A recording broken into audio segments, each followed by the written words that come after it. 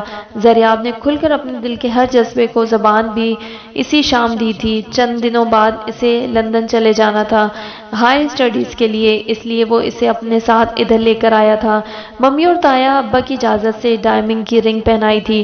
اس نے اسے ہال کے مشرقی کونے کی آخری ٹیبل پر بیٹھے ہوئے اور رنگ پہنتے ہوئے شرم و حیا سے جو اس کی کیفیت تھی وہ ایک طرف، اور جو احساس تفاخر تھا وہ ہر شام ہر احساس پر بھاری تھا، جیسے تمام کی تمام دنیا اس کی ایڑی کے نیچے آ گئی ہو. آج اس شہر کے سب سے قیمتی سب سے معتبر شخص نے اسے اپنا بنا کر اپنی محبت کا اعلان کر کے شہر بھر کی لڑکیوں کو سے ممتاز و منفرد کر دیا تھا. ماضی کی وہ حسین یادگار شام اس کی یادوں کے سرمائے کا سب سے خوبصورت پیش قیمت حصہ تھی، جسے اس نے کبھی یاد کرنے کی کوشش نہیں کی تھی کہ اسے یاد کرنا سب سے تکلیف دہ تھا. اور آج زریاب نے ہی تکلیف دہ یاد کو دہرانے کا اہتمام کیا تھا. شاید لفٹ جوں جوں اوپر جا رہی تھی اس کا دل نیچے ہی نیچے بیٹھا جا رہا تھا. باتیں کرتے سنتے کبھی لوگ اس کی طرف متوجہ تھے اور اسے ایسا ہی محسوس ہو رہا تھا. وہ ایک مدت بعد ادھر آئی تھی اور آج پھر اسے لگ رہا تھا یہ سب اس کے لیے بالکل نیا، بالکل انوکھا سا تھا. کوریڈور کے ریڈ کارپیٹ پر قدم رکھتے ہی وہ چونکی تھی. ابیا انصاری، یہ تم کیا کرنے جا رہی ہو؟ شادی شدہ ہوتے ہوئے، کسی اور کی امانت ہوتے ہوئے کسی دوسرے مرد سے ملنے جا رہی ہو، وہ بھی اس مرد سے جو کبھی تمہاری چاہت رہا ہو اور جس کے نہ ملنے کا سوگ تم نے گھنٹوں، دنوں یا ہفتوں پر نہیں پورے 1.25 سال منایا ہے. اب کیا اس چاہت کی تجدید کرنے آئی ہو یا اپنے شوہر کی امانت میں خیانت کرنے؟ پہلی بار اس کے دل نے نفرت انگیز انداز میں اس سے سوال کیا تھا. دل سے بڑھ کر عجیب شے بھی کوئی نہیں. پہلے ایک رستے کی طرف خود ہی ہمک ہمک کر لاتا ہے اور پھر بیچ مجدار پر پہنچ کر لان تان شروع کر دیتا ہے.